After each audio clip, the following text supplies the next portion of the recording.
Hello, welcome back to another video. Today I'm just going to run through the 2026 Transcontinental race. So the route has just been announced a couple of days ago. So in this video I'm just going to take a look at the maps, check out some of the checkpoints and the parkour sections, and do a bit of a rough kind of stitch together of the route to see what riders might be expecting next summer. So without further ado, here we go. So the first the main point, which kind of took me by surprise a little bit, is that the route is actually north to south for the first time ever in 2026. So it starts in Norway, in Trondheim. So the start is the 19th of July, 8 o'clock, so it's a nighttime start. And yeah, for the first time ever, the riders will be starting in the north, Trondheim, passing through Norway.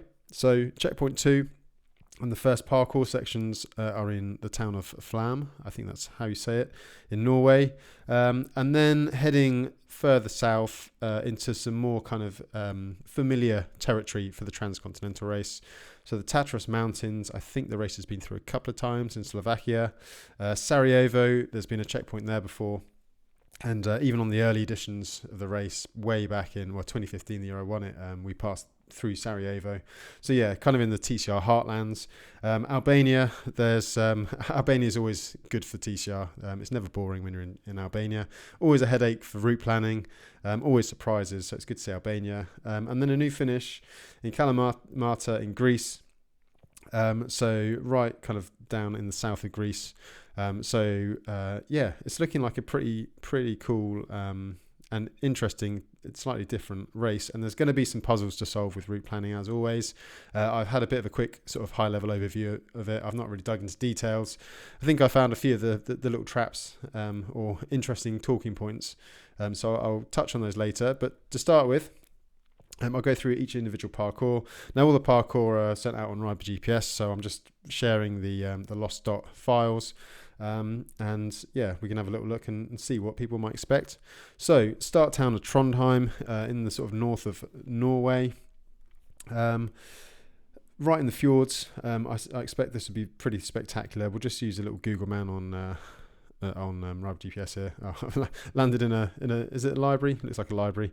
I need to zoom in a little bit, but I suspect there'll be some pretty stunning views of the fjords on this start parkour, and of course starting at 8 p.m. It's going to be daylight still. I suspect it's going to be daylight till way gone 11, and get light pretty soon after that. So not much night riding on this first night of the Transcontinental race, and it looks like it's primarily tarmac. There's a bit of a rolling kind of parkour, as you can see, but everything looks pretty good. Mountain roads, pretty good surfaces. So I don't expect there to be too much to worry about on the first night of the TCR. And as you can see, it's 120 odd miles, so it's going to be nice and simple to get going, and it's going to dump riders, I suspect, right in the middle of nowhere. So this is where the fun starts as riders plot their routes. The next, or the first parkour and the first checkpoint is a split parkour. So 1A, which you can see here, and 1B.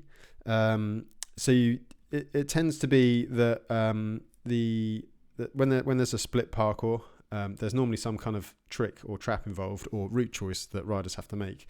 So you can see the checkpoint here is in Flam, the town of Flam, but the first, like part A, is pre-checkpoint on this kind of, looks like mountainside here.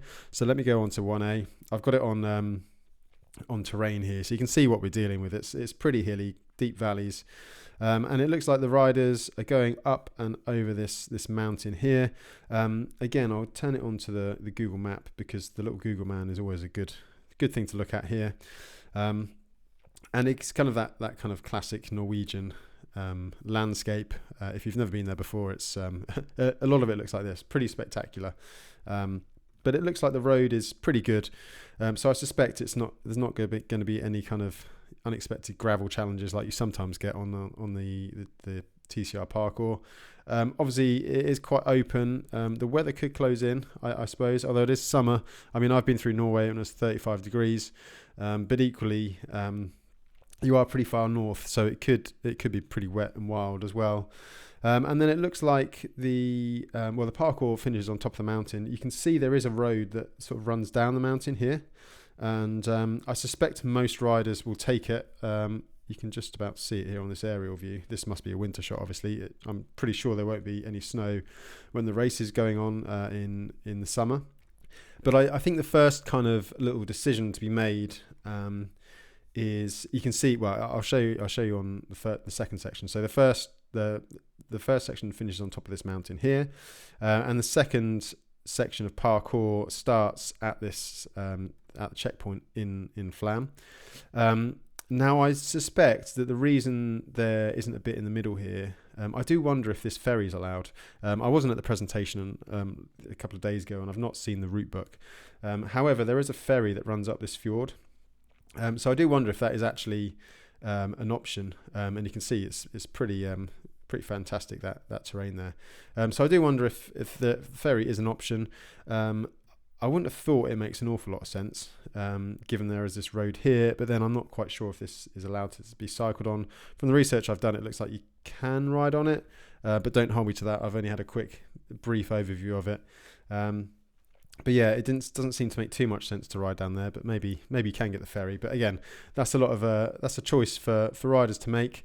And then we're on to the second half of this parkour, and as you can see on Rider GPS, the surfaces are indicated by solid red lines or checkered red lines. The checkered red line shows it's gravel, or off-road at least, and a solid shows that it is tarmac.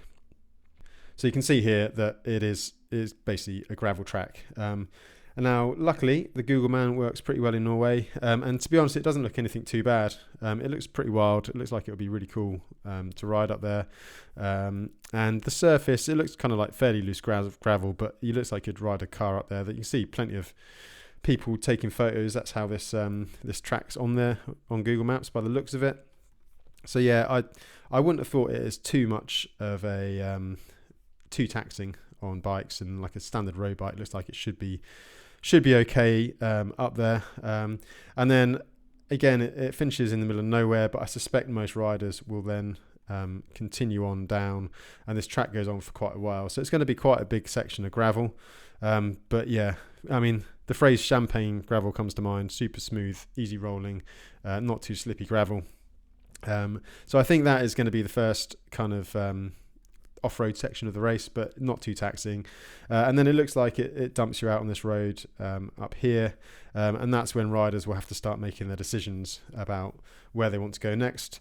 Resupply might be an issue. I can't imagine, well, there's not going to be an awful lot at all from the checkpoint, so you might need to take quite a bit of food. And these towns down here, doesn't look like they're, well, it barely looks like they're kind of towns, to be honest. It looks like they're more just sort of like homesteads and farms and things like that. Although I found a hotel straight away though. So yeah, but I don't think there's going to be an abundance of grocery stores and things like that. So there might need to be a bit of consideration taken into resupply in this first section. So yeah, so that is going to mean that riders are in Norway. And then the next checkpoint is, again, it's another split one, as you can see, is definitely not in Norway. So it's quite a way away. So this one is actually in Czech Republic, and it's basically paired with this one in Slovakia, with a checkpoint, the control point in the Tatra Mountains. So essentially, you can see the reasons for this if we go onto the terrain layer here. It's kind of forcing riders into the hills, and basically it's going to be pretty hilly through this section here. The checkpoint, the parkour itself, this first section, it really doesn't look too bad in terms of surface. Put the Google Man up here again. It shows there's a lake up there, with this kind of road around the top, or path around the top. So riders are going to go up, do a lap of this reservoir on top of the mountain, drop back down. Looks like there is a little bit of gravel on this sector here, but again, just from what I can see from Google, it doesn't look too bad. I mean, this is going to be a bit rougher than the stuff in Norway, it looks like, but it doesn't look too bad. That could be final last words, you never do know. So yeah, definitely it's definitely going to be challenging. Obviously there's quite a bit of elevation there, and you're going to get dumped on top of another mountain, and then I guess you have to find your route from there.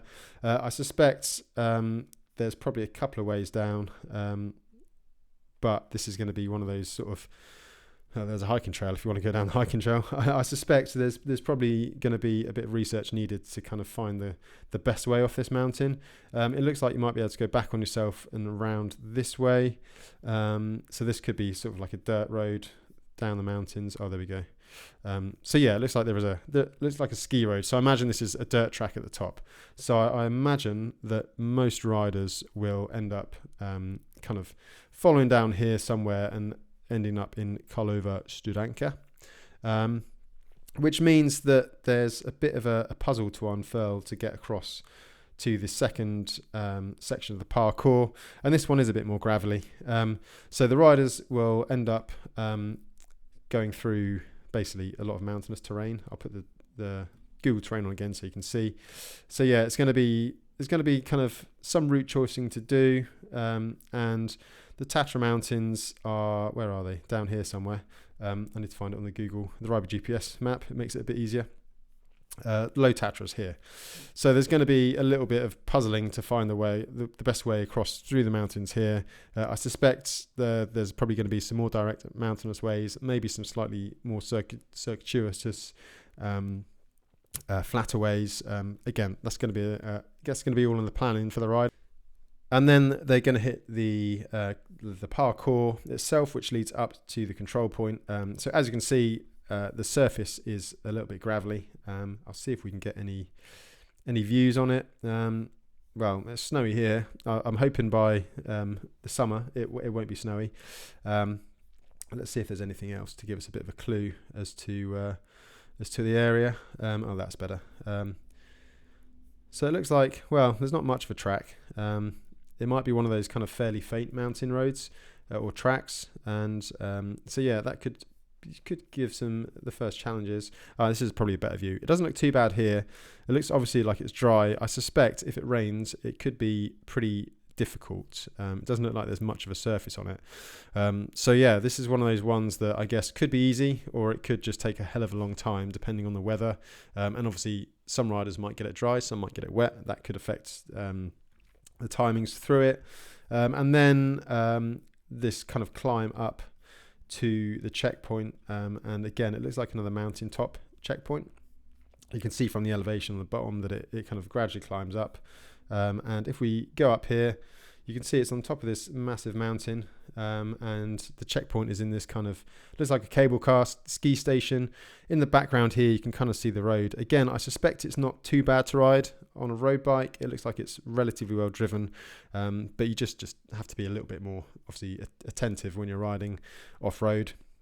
And then I suspect it's going to be going back down the same way you came up. It doesn't look like at first glance there's a way over the top, so I suspect riders will be seeing each other coming up and down this mountain. After that, we're heading back to somewhere that's pretty familiar on the TCR, Sarajevo in Bosnia. As I said, I passed through Sarajevo way back in 2015. It was a checkpoint a couple of years back. I think the checkpoint is slightly different to then. It was on the north of the city then. Looks like it's, again, relatively simple, although the nice little quirk here, if I zoom in, is that it follows the Olympic bobsleigh track. Now I'm not sure if you, here you go, this probably, it looks like there's a road parallel. I wonder if you can actually ride down the bobsleigh track. I think I've seen some videos of mountain bikers like bombing down this before. Maybe you get bonus seconds if you do ride down it. It would be a pretty cool experience. I'm sure someone will be stupid enough to in the race. Oh, here we go. The guy with taking the video is actually on it. So yeah, jury's out whether you actually have to ride down the bobsleigh track itself or the road next to it. But I think it'd be very cool if someone did ride down the bobsleigh track. So yeah, that'd be interesting. And then the climb itself, or the road itself, it doesn't look too taxing. It looks pretty good tarmac. And yeah, just a bit of a drag up to the checkpoint at the top. Can we see where the checkpoint is? Looks like it's just another little mountain kind of refuge or something like that, or a hotel. So yeah, gives you a good overview of the type of terrain. Not really much flat at all. Lots of little valleys and hills. Not the biggest mountains in the world, but definitely not flat. So as always, it'll be a challenge passing through Bosnia on the TCR. Routing is always a bit of a puzzle in this part of the world. You tend to sometimes get tunnels and things which you can't pass through. And heading sort of in through the Balkans, I mean, it's one of the best places to race on the TCR. There's plenty of borders and border posts and crossing points to sort of negotiate. And the fourth checkpoint, as you can see, is in Albania. I suspect this is going to be interesting. Obviously, there's no Google data for this. It can be pretty remote. Oh, look, there we go. There is Google data. I couldn't find it earlier. You can see it's pretty remote. It doesn't look like it's a tarmac road at all, to be honest. We can only see this in the far distance. Looks like it's probably going to be dirt road. But I suspect a lot of these roads in this part of Albania, they're very well driven. There'll be lots of little villages and stuff up there. It'll be one of those ones where you've got to be careful. I'm sure there'll be something to catch you out in it at some point. And the checkpoint is in Pishkopi, which is where the checkpoint was on the cursed race I did a couple of years back. You can see this purple line here. That's my heat maps from where I've ridden. So that's the route of the cursed race. So then continuing on from there, we have a new finish. So the finish parkour, or the finish, is in Kalamata, like pretty much in the south of Greece here. It's going to be interesting. It's certainly not flat. I mean, you just need to look at this parkour. It's quite a long one, 107 miles here. Pretty big mountains. Again, I rode through this area on the Hellenic mountain race earlier this year. You can see kind of roughly where I went. And yeah, it's tough. They're big old climbs. It's going to be hot, really hot. I wouldn't be surprised if it's touching like 40 degrees at times during the day. So water is going to be tricky. Resupply, I mean, food's good when you can get it. Certainly on the cursed race, it was good in the bigger towns, but we were in quite remote countryside. Obviously on the road, you'd be passing more villages, so it should be okay. But it looks like it's a fairly good tarmac road. I can't imagine it's massively well driven, so it should be fairly quiet. But yeah, looks pretty cool. You can see the size of the mountains there. So it's going to be I guess a tough finish, but it's always good when you have a downhill to finish a race, and it looks like that is going to be the case on this edition of T. So yeah, then the actual finish itself looks like it's on the beach in Kalamata. That should be pretty cool. I'll see if there's a bit of a Google image there. So it looks like it's on the harbour there somewhere. We're actually in the shipyard here. But yeah, should be a nice place to hang out at the finish, and it looks like a big enough town to have plenty of accommodation. So yeah, that is the final sort of parkour. And what I've done is I've basically stitched them together. So, you know, the bigger picture is always more interesting. The first thing that strikes me, it's going to be a long one. So this is obviously this isn't like over planned. I've basically connected all the checkpoints together on Riber GPS, maybe moved the dot a little bit, or the route in a little bit at times to take a sort of a route that I think is going to be more sensible. But it looks like it's going to be around the 3,000 mile mark, which is pretty substantial. I'd say that's probably one of the longest TCRs ever. And if you look at the elevation, there really isn't much in the way of flat. You've got this big sort of flat section in the middle. Obviously, it depends where people go. But yeah, it's forcing riders kind of to take quite a hilly route, and quite, you know, for quite a lot of the time. Certainly Norway is pretty hilly. I suspect Sweden is going to be on the itinerary of many rides. And I guess the first big question is going to be the ferry games. There is going to have to, well, I suspect there's going to have to be a ferry taken at some point. It looks like there's a few options. So I've just picked this one here, which goes from the south of Copenhagen. This seemed like the most obvious route to me, but there is a couple of options too. There's one ferry here, there's one across here. There's actually another ferry that runs from further east. So yeah, that's going to be, the ferry games are going to be pretty key here. There's also a ferry that runs further north up here as well, or a few ferries further north here. So I guess I don't think they run that often. So I've taken this Gothenburg ferry before. I think it's like 3 times a day. So planning is going to be quite key, I think, in this early stage. But it's early on enough in the race that I don't think it's going to make a huge difference. But yeah, certainly something that's going to be something to consider as you're planning the route. So yeah, my gut instinct was that one of these southern ferries would be better. I mean, it might even be better to ride all the way down here. I think you can probably ride across. Oh, there's a little ferry here. Not sure you can ride this bridge here. It might be better to ride all the way down and just take the shorter ferry. Shorter ferries tend to be more regular. But yeah, it's kind of a balance of kind of ride time versus rest time. So yeah, looking at ferry timetables is going to be key for this kind of this first big ferry crossing. Then, I mean, I think this section here, it's going to be transitional. I suspect most people are going to go through Poland or kind of the Far East of Germany. It's not really too tough in terms of riding. Should be plenty of accommodation and things like that. And then obviously the routes here are kind of dictated by the checkpoints. Again, there's going to be some planning required. It's going to be pretty hilly. But, you know, that's kind of what the TCR is about. And then straight across Hungary, I suspect pretty much everyone's going to take a very similar route across Hungary. Obviously, it's pretty flat there, so that's going to be somewhat of a rest period, and then it's going to be non-stop until the end there. So threading kind of a route through Bosnia, Montenegro. This one actually goes into Kosovo, which can cause problems. Although this is going in and out of Kosovo, not touching Serbia, so that might be okay. I've actually ridden some of that section. And then, yeah, just sort of threading your way through the checkpoint into Greece. And then the final ferry games, there are going to be ferry games at the finish. There always are. There's always something. This bridge here seems like the place where most people are going to cross. However, it is a motorway, and I know that because I rode across it. I went across it on a bus after the Hellenic race finished. So you can't ride on this section, I don't think.